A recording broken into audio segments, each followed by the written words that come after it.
요즘처럼 일교차가 큰 환절기에는 대상포진에 걸리기 쉬운데요. 바로 신체의 면역력이 떨어지기 때문입니다. 수두, 대상포진 바이러스에 의해 생기는 질환인데요. 먼저 수두의 형태로 감염이 생긴 후에 바이러스가 우리 몸속 신경절에 잠복 상태로 숨어 있다가 나이가 들거나 면역력이 저하되는 상황에 처하게 될 때 재활성화되어서 발생하는 질병입니다. 통계에 따르면 대상포진으로 진료받는 환자분들이 해마다 10만 명가량 증가하고 있다고 합니다. 참을 수 없는 통증을 호소하는 대상포진은 몸살 감기로 오인해 치료 시기를 놓치는 경우가 빈번하다고 하는데요. 대상포진은 피부 발진과 통증이 주 증상입니다. 감기나 독감과 비슷한 증상으로 시작되는 경우가 많아 간과하기 쉬운데요. 으슬으슬 떨리고 열이 나거나 두통, 온몸 근육이 아프고 피곤한 증상으로 감기 몸살처럼 불편한 것이 초기 증상인 경우가 많습니다.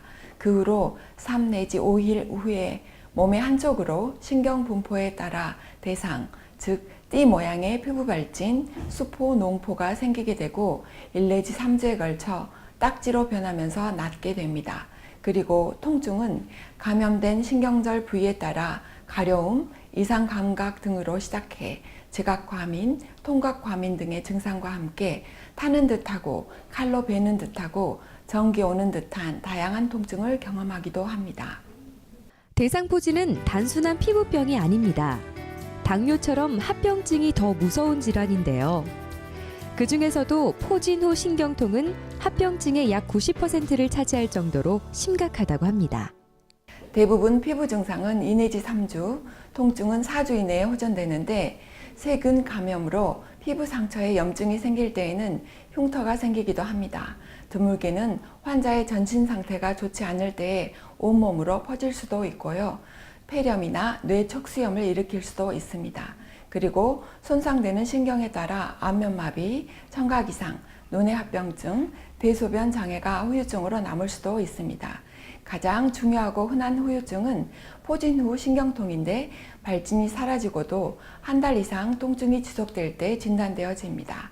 환자의 나이가 60세 이상일 경우 40% 정도에서 통증이 나타나고 그 정도도 심한 것으로 알려져 있습니다.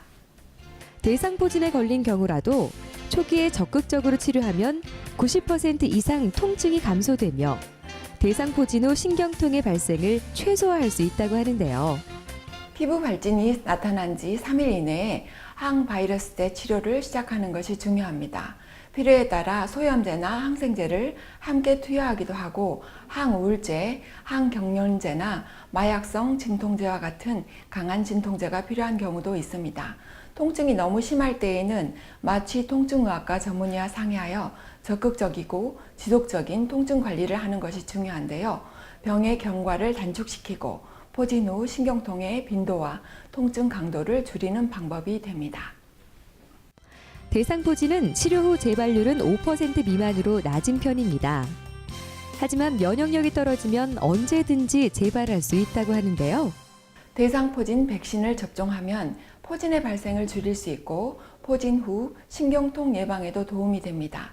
특히 나이가 들수록 면역력이 떨어지면서 대상포진에 걸리기 쉬우므로 50 내지 60세의 성인의 경우 백신으로 미리 예방하는 것이 좋습니다.